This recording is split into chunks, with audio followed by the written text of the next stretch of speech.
Pasamos por acá al pastor Diego Parra con la clase de hermenéutica.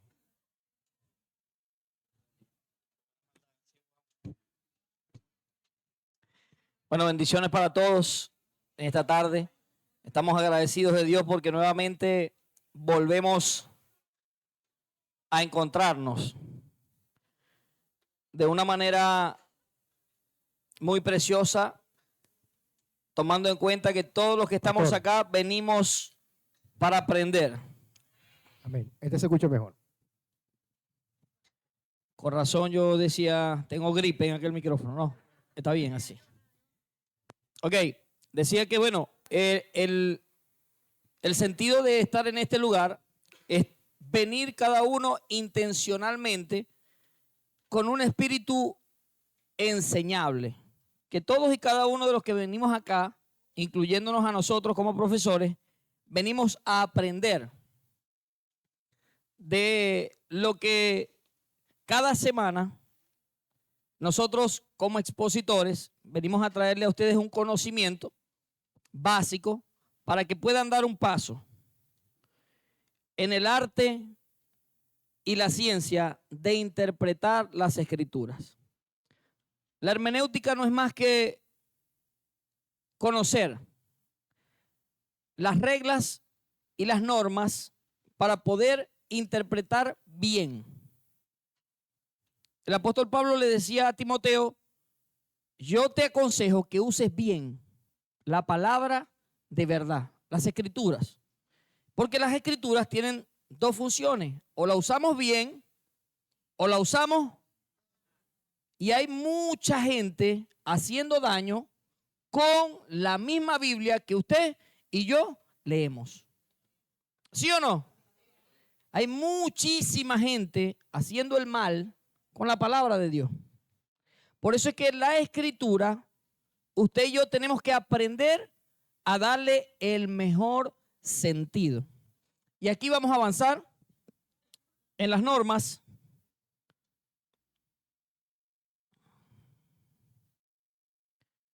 Y cómo definir la interpretación de los diferentes géneros literarios. Usted sabe que la Biblia es una biblioteca de libros. ¿Sí? Seguramente los expositores anteriores le explicaron que la Biblia es un compendio de libros que está separado por Antiguo Testamento, Nuevo Testamento, y que en él hay 66 libros. Y cada uno tiene diferentes géneros literarios porque tiene escritores diferentes, pero todos inspirados por el Espíritu Santo. A pesar de que todos eran diferentes escritores, tenían un mismo guía, un mismo patrón, porque era el Espíritu Santo instruyéndoles para escribir. Cada género tiene sus reglas, tiene sus normas, y muchos de nosotros a veces no respetamos la interpretación de esos géneros literarios. ¿Ok? Usted va a leer en las escrituras libros históricos, usted va a leer libros poéticos, usted va a leer ley en la Biblia, ¿ok? Y cada uno de nosotros tenemos que entender lo que estamos leyendo para no perder la interpretación correcta de esos versos o textos que estamos leyendo. Porque la Biblia no se escribió por capítulos y versículos. La Biblia fueron cartas escritas que luego se le colocaron capítulos y versículos para nuestra mejor lectura y nuestra mejor interpretación. Solo que ocurre que a veces leemos un versículo y nos quedamos solo con el versículo sin entender que antes de ese versículo hay un desarrollo contextual, cultural, por causa del género literario, ¿sí?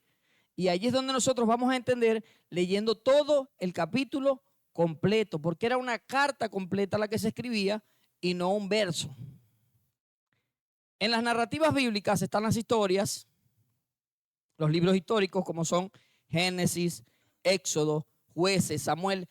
Todo lo que ahí ocurrió fueron hechos históricos de la vida real. todo lo que usted lee en estos libros históricos son cosas que ocurrieron de verdad. No fueron historias inventadas, mitologías, fueron historias reales. Por eso es que cada uno de nosotros, cada vez que leemos estos libros históricos, tenemos que darnos cuenta que esas historias que están allí son para inspirarnos a cada uno de nosotros en la fe.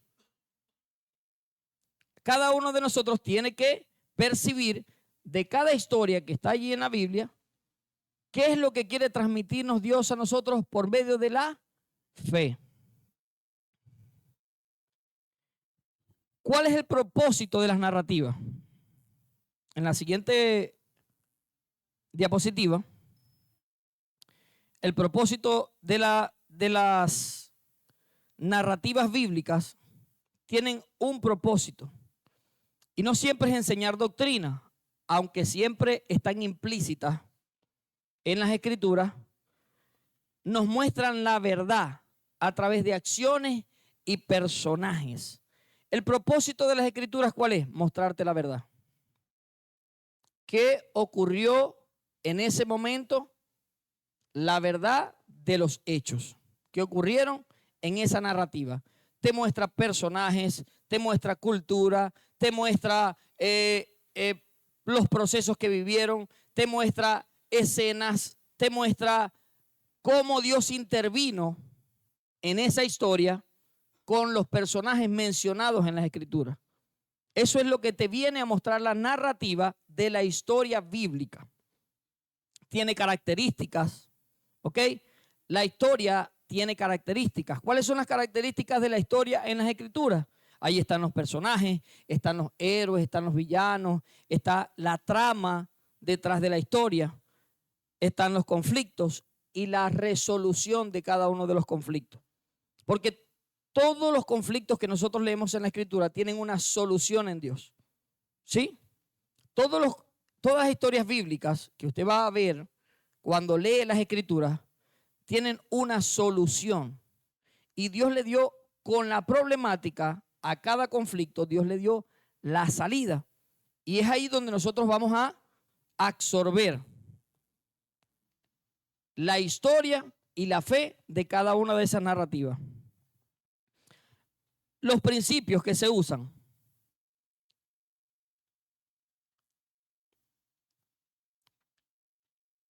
Uno de los principios que utilizamos cuando leemos es no hacer alegoría de todo. ¿Ok? Porque a veces leemos textos y queremos llevarlo ¿a qué? A nuestra propia vida. Y nosotros no podemos hacer alegoría de todo. Por ejemplo, Jesús sanó a una mujer encorvada porque tú estás encorvado espiritualmente. Y hay gente que le quiere buscar alegoría a todo. Jesús sanó a una mujer encorvada, eso fue literal. La mujer estaba encorvada, recibió un milagro y la curvatura de su espalda desapareció cuando Jesús oró. Eso no quiere decir que yo estoy encorvado espiritualmente, porque yo leí la sanidad de una mujer encorvada. ¿Me estoy explicando? Lo que está en la Biblia, ¿sí? Hay cosas que no se le pueden dar alegoría con mi vida. Todo no tiene alegoría en mi vida. Hay historias que están allí marcadas para que usted y yo la leamos, y lo que vamos a hacer es absorbernos en la fe. La Biblia es un libro que nos va a reforzar a nosotros la fe, porque la Biblia dice que la fe viene ¿por dónde? ¿Y qué vamos a oír? Palabra de Dios. Y eso es lo que va a hacer la Biblia en nuestra vida. Reforzar nuestra fe en cada historia y en cada narrativa. Observemos los personajes de los cuales nosotros estamos leyendo. Cómo fue su comportamiento, su conducta, qué nos inspiran, qué nos motivan, qué es lo que hacen, si fueron aprobados o no fueron aprobados por Dios. ¿Sí? A veces nosotros estamos tan inocentes en la vida que le pedimos al Señor, Señor, úsame como Sansón o úsame como Salomón. Y está bien, Salomón fue un hombre usado por Dios con mucha sabiduría, pero con muchas mujeres, con un desorden sexual, un desorden de promiscuidad. ¿Y queremos ser usados como Salomón? Me pregunto. Entonces tenemos que saber a qué personaje de la Biblia nosotros nos queremos parecer. ¿Sí? Señor, yo me quiero parecer a David. David también estaba en su problema. David también tenía sus desórdenes. A pesar de que era el hombre conforme al corazón de Dios, tenía sus desórdenes por allí. Tenía su trompo enrollado, como quien dice. Entonces, nosotros tenemos que mirar de los hombres históricos en la Biblia lo bueno y desechar lo malo. Me quedo con lo bueno de David. Me quedo con el hombre que nos inspiró en la fe. Me quedo con el hombre que cantó más de 150 salmos. El hombre que en medio de la lucha levantaba sus manos y adoraba al Señor. Eso es lo bueno de David. Y lo otro que tenemos que mirar en la historia es el mensaje principal que Dios nos quiere comunicar a nosotros en nuestras vidas. El mensaje de Dios para nosotros dentro de esas escrituras.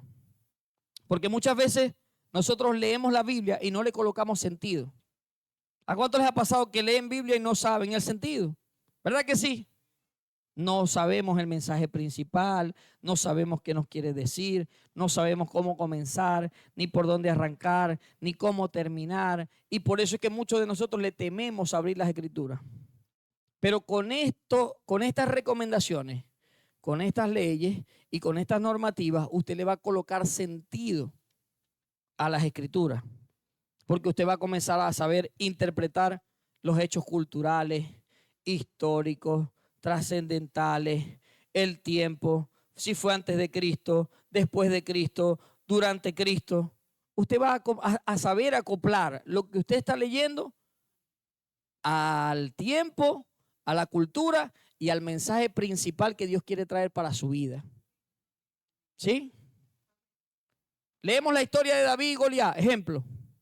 Dios me está mandando a derrotar gigantes. No, Dios no lo está mandando a usted a derrotar gigantes.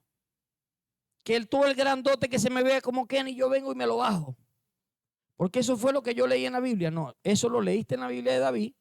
Pero lo que aprendiste como mensaje principal fue a fortalecerte en la fe y a no atemorizarte ante los grandes problemas. No le digas a tus problemas, a tu Dios, lo grande que es tu problema. Más bien cuéntale a tus problemas lo grande que es tu Dios. Ese es el mensaje principal.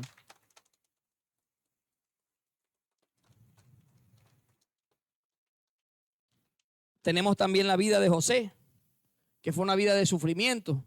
¿Cuántos conocen la vida de José?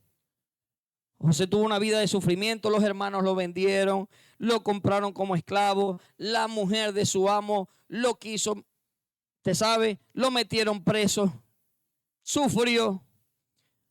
Ay, yo soy como José, pastor, porque yo llevo una vida de sufrimiento y esta es la voluntad de Dios. Esa no es la voluntad de Dios. La voluntad de Dios es que Dios en medio de los procesos se pueda glorificar y pueda hacer de ti un hombre o una mujer conforme a su plan y a su propósito. Dios no te llamó a sufrimiento. Que a José le tocó por ahí, a nosotros no. No quiere decir que si José pasó por allí, yo tengo que pasar por ahí. Ese no es el plan de Dios para usted ni para mí. Lo fue para José. No todo tengo que yo atesorarlo alegóricamente. ¿Ok? Entonces, bajo esa norma, yo puedo leer la vida de José, puedo leer la vida y lo que hay detrás de José, puedo ver los personajes, puedo ver la historia, pero puedo quedarme con el mensaje de fe que Dios me quiere transmitir. ¿Sí? Esas son las narrativas bíblicas dentro de la historia en la Biblia y en los libros históricos que usted va a leer. En los primeros libros de la Biblia usted se va a conseguir es con historia. Usted va a leer Génesis, Éxodo, usted va a leer Números, Deuteronomio, Levíticos, va a conseguir historias. Historias que ocurrieron en la vida real. Historias que fueron auténticas y que le van a aumentar a usted la fe. Ahora vamos a hablar de los libros poéticos, porque dentro de las escrituras también hay poesía. No sé si usted lo sabía. Dentro de la Biblia también hay poesía. Y ahí están los libros poéticos, que son los Salmos, los Proverbios, Eclesiastés, Cantar de los Cantares y Lamentaciones. Esos 5 libros son libros poéticos. Lo que usted va a leer allí son versos, canciones, son poesías escritas por hombres inspirados en la literatura para escribir. Hombres que le escribieron a mujeres, hombres que le escribieron a Dios, hombres que le escribieron a sus esposas. ¿Sí? Cuando usted lee el libro de Cantar de los Cantares, usted dice, Dios mío.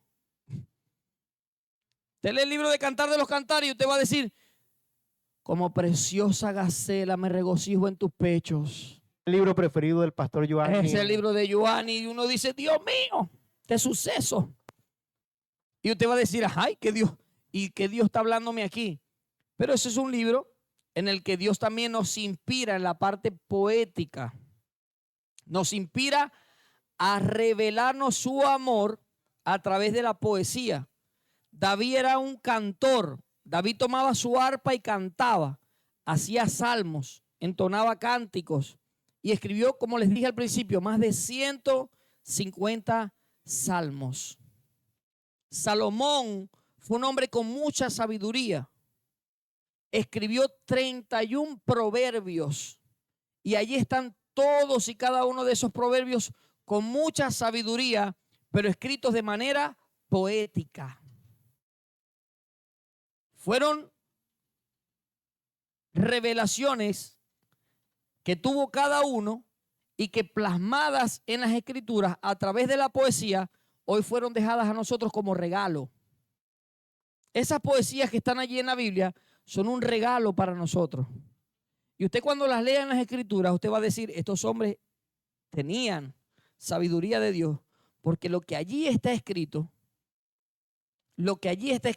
nos ayuda en la vida cotidiana. Nos ayuda en nuestro matrimonio, nos ayuda con nuestra familia, nos ayuda en nuestros hijos, nos ayuda en la escuela, nos ayuda en la casa, nos ayuda en el trabajo. Y esos libros poéticos también tienen un propósito. ¿Y cuál es el propósito de esos libros poéticos? Expresar emociones, adoración, sabiduría, lamento y amor. Nos inspiran a darle a Dios una respuesta emocional, ¿sí? Porque nosotros también sentimos y tenemos emociones, ¿o no? Nosotros a veces venimos tristes, a veces contentos, a veces... Porque depende de nuestro día, son nuestras emociones. Pero nuestras emociones están sujetas a nuestro espíritu. Y cuando nosotros entendemos que lo espiritual es mayor, entonces nosotros vamos a usar nuestras emociones ¿para qué? Para exaltar, para bendecir, para cantar, para amar, para adorar, para todo lo que tiene que ver con lo bueno de Dios para nosotros. Allí vamos a nosotros a enfocar nuestras emociones. Y ese es el propósito de la poesía. Las características, los paralelismos sinónimos, antitéticos, sintéticos, imágenes vividas, allí sí hay metáforas, ¿sí? Allí no todo es literal. Allí en la poesía hay mucha metáfora. Usted va a leer muchas cosas que no son literales, no son reales. Son metáforas que los escritores utilizaron, inspirados por el Espíritu Santo, para escribir. Como usted escucha cualquier canción, que usted la puede escuchar ahora y tiene musas inspiradoras y los escritores se inspiran para escribir. Allí también los escritores usaron metáforas para desarrollar la poesía. Tiene principios, buscan el sentimiento principal y la verdad central expresada. Otro de los principios es entender el simbolismo y las figuras del lenguaje sin literalizarla. Y recordar que no siempre son proposiciones doctrinales directas, sino expresiones de la experiencia humana o sabiduría. En una canción, David no estaba diciendo literalmente no me David. No todo lo que está en una canción tiene que ver directamente conmigo. David no estaba diciendo literalmente no me David. No todo lo que usted lee está relacionado directamente con usted. David no estaba diciendo literalmente no me David para que usted pueda en una canción afianzarse. David no estaba diciendo literalmente no me afianzar sus emociones. En una canción, una de las cosas que más nos cuesta a nosotros David no estaba diciendo literalmente no me David, son las emociones. En una canción. Por eso es que uno de los regalos que nos da el Espíritu Santo es David no estaba diciendo literalmente no me David. En una canción. Y el dominio propio es aprender a sujetar. David no estaba diciendo literalmente no me emociones. Y en esos libros poéticos que usted va a leer, yo estoy seguro que más de uno se le abrió la sensibilidad y la curiosidad y va a decir, yo voy a leer ese Cantar de los Cantares, yo voy a leer ese proverbio para ver qué es lo que hay. Cuando usted lo lea, usted va a recibir inspiración. Usted no va a decir, esto es para mí, o Dios me está hablando a mí a través de esto. No, usted va a aprender a tener dominio de sus emociones. Ejemplo número 1, Salmo 23. ¿Cuántos lo han leído? Todos. Jehová es mi pastor, nada me faltará. ¿Eso fue qué? Una expresión poética de David en una canción. David no estaba diciendo literalmente no me falta nada, pero muchos de nosotros hoy lo utilizamos. Jehová es mi pastor y nada me faltará. Y estamos como Diviana, nos falta todo. Me falta todo si tú no estás. Y entonces venimos y decimos, Jehová es mi pastor, y tenemos la Biblia abierta en el Salmo 23 en la sala de la casa y nada nos va a faltar. Y resulta que nos falta el queso rallado, nos falta la mantequilla, nos falta el agua, Eso no es una expresión literal. Eso no es una expresión que va a hacer que en tu vida, porque tú la confiesas, no te va a faltar nada. Nosotros siempre vamos a tener necesidad.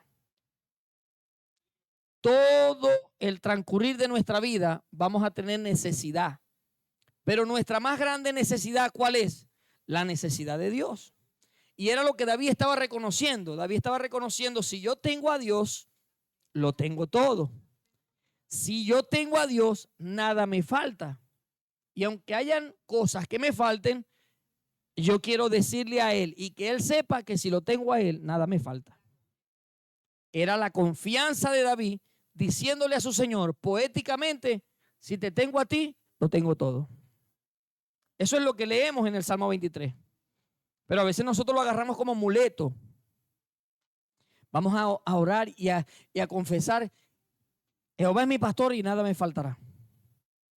Pero resulta que no funciona así. Resulta que eso era solo una poesía que David estaba soltando en medio de sus emociones y solamente era haciendo una confesión de amor hacia nuestro Dios. El ejemplo número 2, Lamentaciones 3:22. Dice, por la misericordia de Jehová no hemos sido consumidos. Nuevas son sus misericordias cada mañana.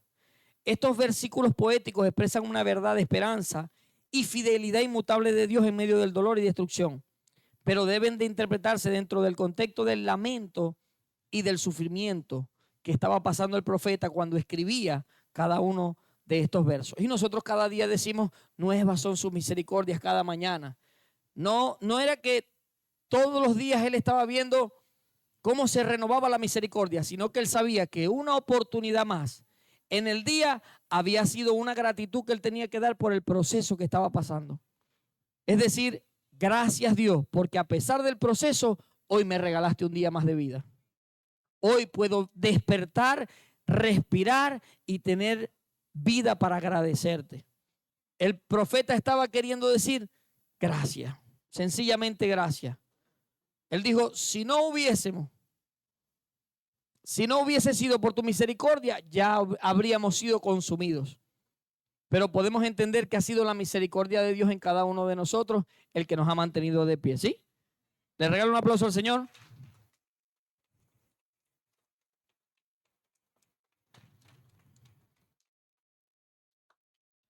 Va a encontrarse con los libros de las leyes dentro de las Escrituras. Ahí están estos 4 libros que están llenos de leyes. Está el libro de Éxodo, Levítico, Números y Deuteronomios, que tienen como propósito establecer términos del pacto de Dios con Israel para proveerles guía moral, civil y espiritual, ceremonial. Cada una de esas leyes que están escritas allí son ¿para quién? Para el pueblo de Israel. Cada una de esas leyes que están escritas allí no son para usted y no son para mí. Porque nosotros no vivimos bajo la ley. Nosotros vivimos ¿bajo qué? Bajo la gracia.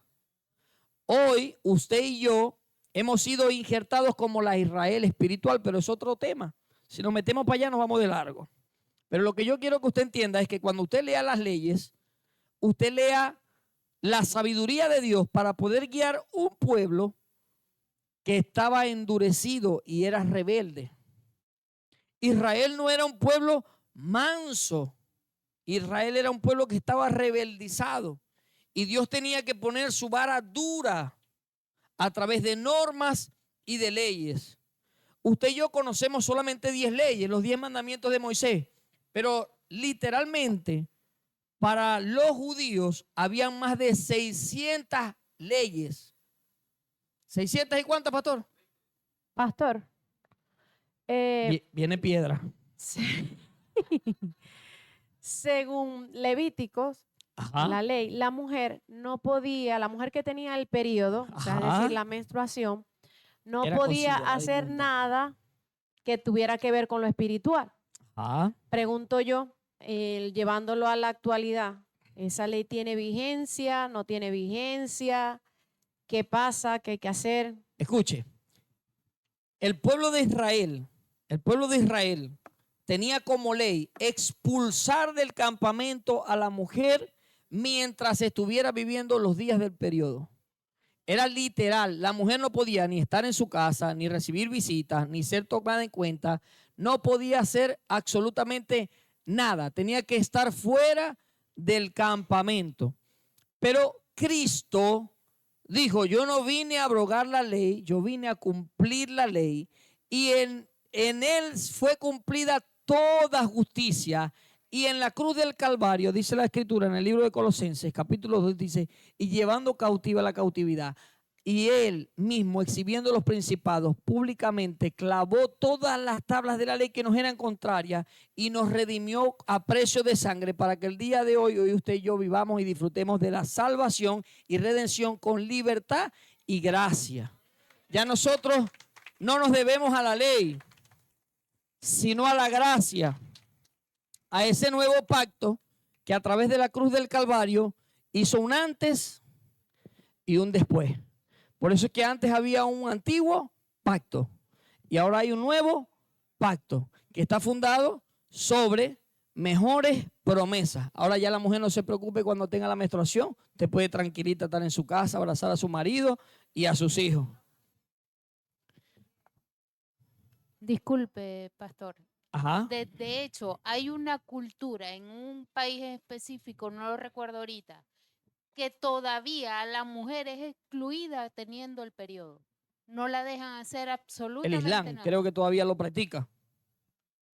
Sí, las religiones orientales todavía hoy en día, ellos se rigen bajo la ley. Incluso Israel todavía guarda la ley. Israel todavía guarda la ley, pero nosotros no. Nosotros no estamos obligados a guardar la ley.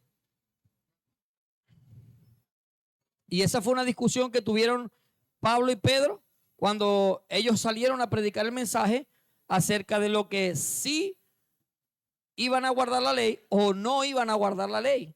Y Pedro y Pablo tienen una discusión, ¿sí o no, pastor? ¿Ocurrió así?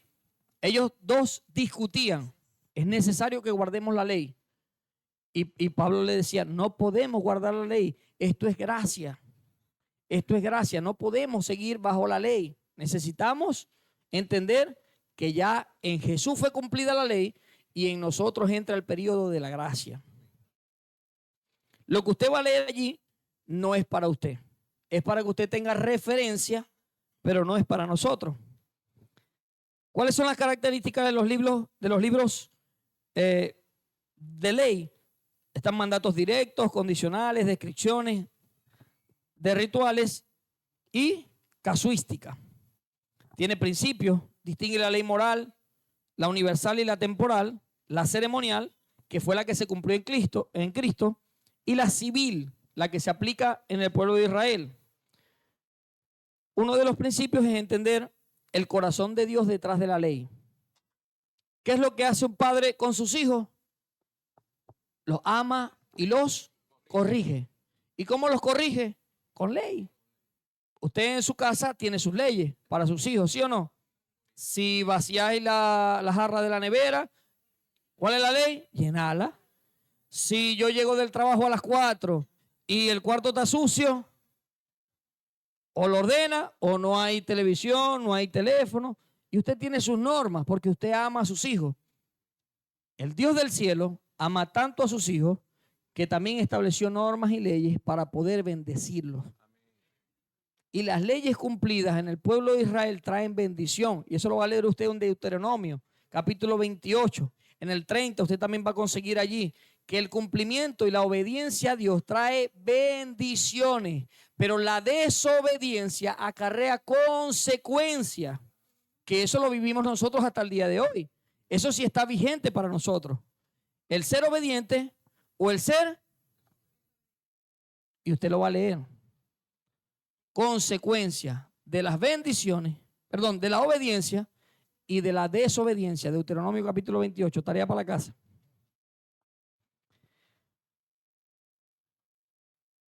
Ejemplo, las leyes alimentarias de Levítico. Muchos van a preguntar por esto. En Levítico estaba prohibido comer cerdo. Y hoy usted se come esos chicharrones como nadie. ¿Sí o no? Y se come esas agüitas de sapo, pero fenomenales. Pero ya esa ley no está vigente para nosotros. En el libro de los Hechos, el apóstol Pedro estaba en una oración y extasiado con hambre, vio bajar un lienzo y todo animal cuadrúpedo que se arrastra sobre la tierra en el lienzo. Y el Señor le decía, mata y come. Y Pedro le decía, Señor, ninguna cosa inmunda yo he de comer. Y la respuesta de Dios fue, no le digas inmundo a lo que yo he purificado. Ya esa ley no está vigente para nosotros, aunque todavía en el pueblo de Israel cumplen la ley, pero para nosotros no está vigente. Usted se puede comer el chicharrón sin remordimiento. Y si va, me invita, me avisa y me llama. Ajá. Samuro, ¿quiere comer samuro? Ay, Dios mío. Hablemos ahora de los libros proféticos.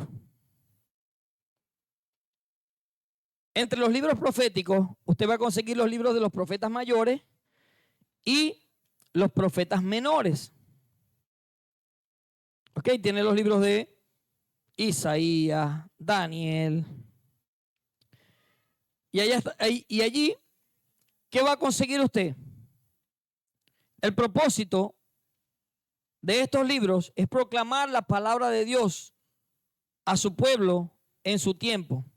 Muchas veces trayendo un mensaje de arrepentimiento, un mensaje de juicio o un mensaje de esperanza según las condiciones del momento. También hay muchos anuncios de eventos futuros que lograron cumplirse en eventos cercanos y lejanos y están allí para que cada uno de nosotros entendamos que Dios conoce nuestro ayer, nuestro hoy y también conoce nuestro mañana. Y Dios a través de sus profetas traía palabras que eran para un futuro. Pero ¿cuál era el fin? Corregir, ¿Cuál era el fin? Advertirles. El fin también era que ellos pudieran arrepentirse de sus caminos y volverse de nuevo a Dios. Y como característica, estos libros tienen un lenguaje simbólico. Hay visiones, figuras apocalípticas, bestias, cuernos, dualidad de cumplimiento. No siempre son fáciles de interpretar. ¿Ok? Los libros proféticos no son fáciles de interpretar. Aunque la Biblia dice que la profecía no es para interpretación privada, necesitamos al Espíritu Santo. ¿Ok? La Biblia no es un libro que se puede leer aislado del Espíritu Santo. La Biblia no es una novela.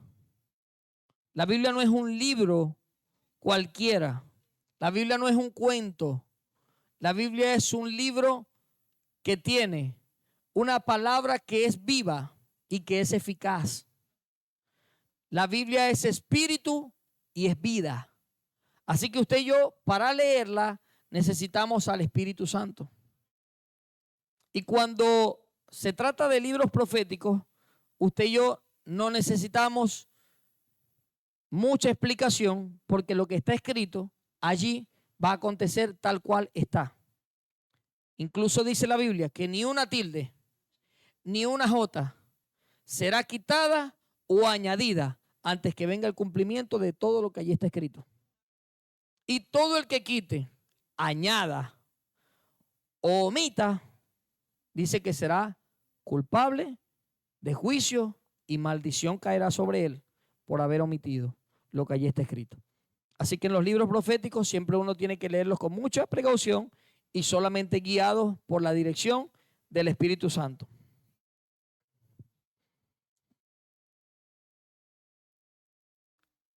Los principios de los libros proféticos: distinguir entre la profecía cumplida, lo que ya ocurrió y lo que no ha ocurrido, y lo que todavía está por suceder.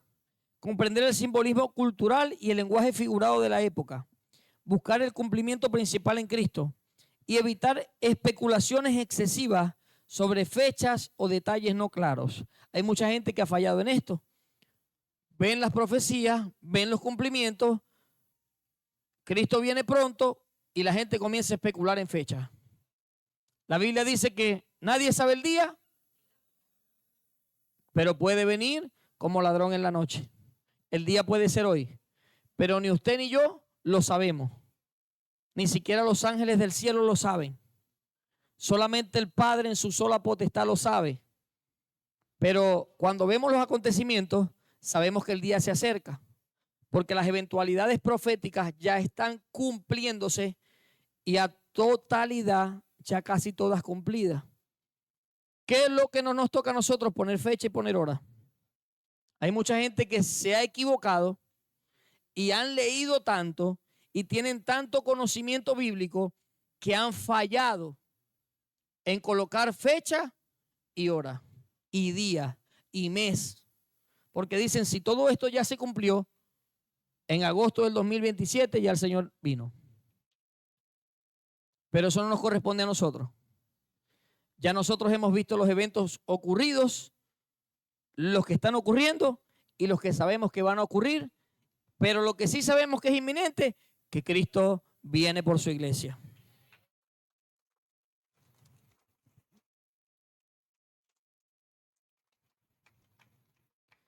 Ezequiel 37 habla del valle de los huesos secos. Es una profecía de restauración espiritual. Ezequiel ve una visión y vio un valle de huesos secos. Usted lo sabe. Y el Señor en la visión le dice a Ezequiel, profetiza sobre esos huesos secos y vivirán. Eso no ocurrió literalmente, fue una visión. Pero ¿qué quería traer la visión? Una profecía. Iba a haber restauración para Israel. Era una palabra profética para el profeta Ezequiel de parte de Dios a la nación de Israel. Una nación en rebeldía, una nación consumida en pecado, una nación que le había dado la espalda al Señor para irse detrás de dioses ajenos, pero Dios había prometido restitución para Israel, así como también promete restitución para nosotros y nuestras casas.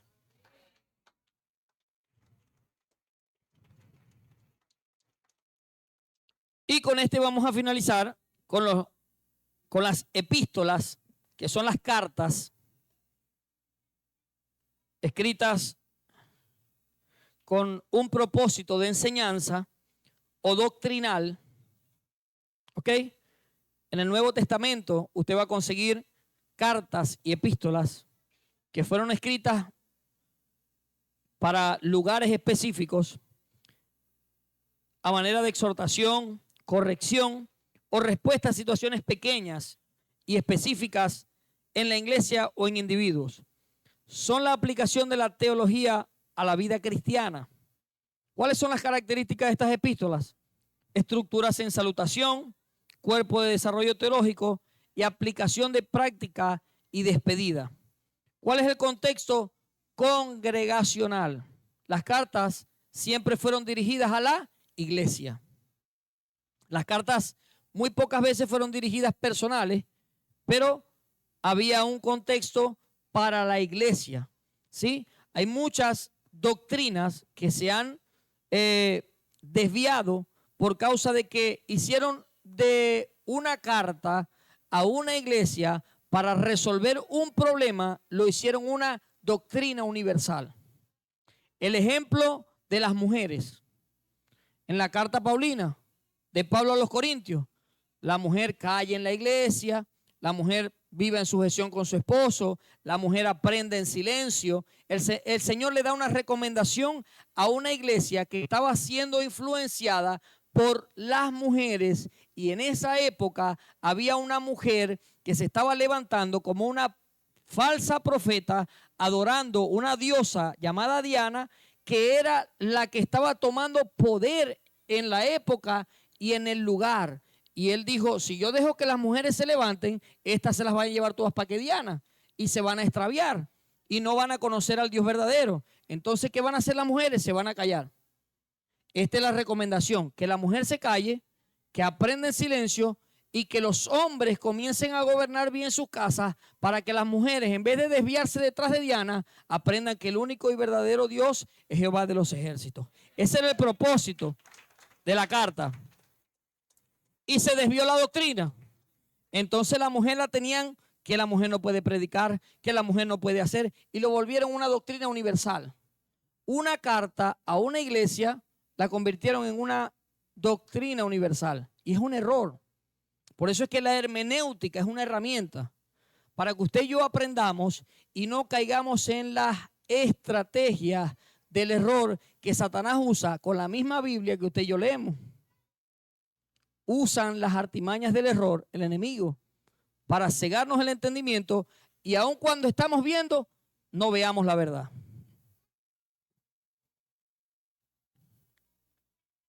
Los principios: identificar el problema o la pregunta que la carta responde, reconocer qué verdades son universales y qué instrucciones son culturales, circunstanciales y no directamente descriptivas para todas las épocas, y prestar atención a los argumentos lógicos. ¿Sí?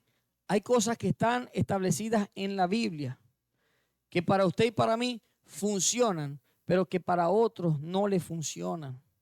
¿Sabe? Hay instrucciones que han sido dirigidas para alguien en específico, y hay instrucciones que no fueron establecidas para nosotros. Por ejemplo, Pablo le dijo a Timoteo, Timoteo, por causa del malestar de tu estómago, toma una copa de vino cada mañana. Y usted va a leer eso y dice, pero es que para mí es bueno. El Señor dijo una copa de vino en la mañana. Y por ahí nos vamos, ¿sí o no? Pero eso no le fue dicho para usted. ¿Le fue dicho a quién? A Timoteo, por causa del malestar estomacal, te voy a recomendar que todas las mañanas en ayuna te tomes una copa de vino para que el malestar estomacal cese. Usted no tiene malestar en el estómago, no se tome nada, hermano. Levántese, cepíllese la boca, ore al Señor y encomiéndese al Señor para que Él revele lo que va a hacer de su día. En nombre de Jesús. Con esto doy por concluida la clase.